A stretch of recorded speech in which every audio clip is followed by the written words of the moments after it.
माझं नाव अनिल किसन मोठे, गाव कुठचं? गाव कचरेवाडी. कचरेवाडी. काय चाललंय कचरेवाडीत आता सध्याला?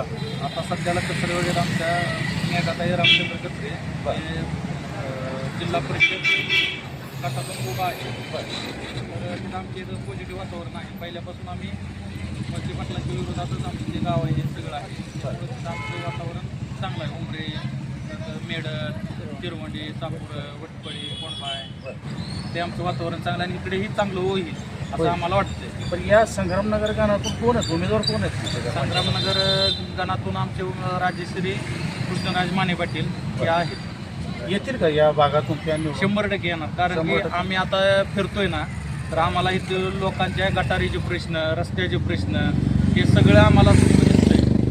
त्याच्यामुळं ते फक्त राजेश्री कृष्णराज माने पाटील सॉल्व्ह करू शकतील हे आम्हाला असं वाटतंय. असं वाटतं. म्हणजे एकंदरीत या माळशिरस पंचायत समितीमध्ये भाजपचं उमेदवार हे राजेश्वरी कृष्णराज माने पाटील या निवडून येतील असा तुम्हाला आत्मविश्वास आहे? आम्हाला तर 100% आत्मविश्वास आहे. कारण की लोकांची प्रतिक्रिया, आम्ही जिथे जातोय तिथे त्यांच्या समस्या ते आम्हाला डायरेक्ट सांगतात.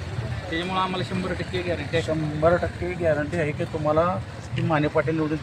आपल्याला काय वाटतं या ठिकाणी घड्याळाचं येऊ शकतं, राष्ट्रवादी काँग्रेसचं येऊ शकतं की भाजपचं येऊ शकतं? भाजपची सत्ता आहे ना, का असं वाटतं?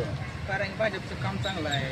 रामभाऊ सातपुते वर्चस्व चांगलं आहे इथं बरं. माळशिरस तालुक्यात आणि त्यांचं कामाची पद्धत वेगळी आहे. माळशिरस तालुक्यात बघायला गेलं तर आत्ताच अकलूज नगर परिषदेची निवडणुकी पार पडली.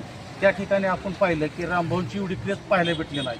तरी देखील पंचायत समितीला या संग्रामनगर गणातून रामभाऊचा उमेदवार येईल कशावरून? कारण की इथं मोठे पटाला बाले किल्ला असून सुद्धा थोड्या मताने रामभाऊचा पराभव झाला. बरं. म्हणून 100% इथं भाजप सत्ता येण्याची शक्यता आहे. 100% भाजपसाठी जिल्हा परिषद आणि पंचायत समिती हे दोन उमेदवार या ठिकाणी लागतील. 100% लागणार.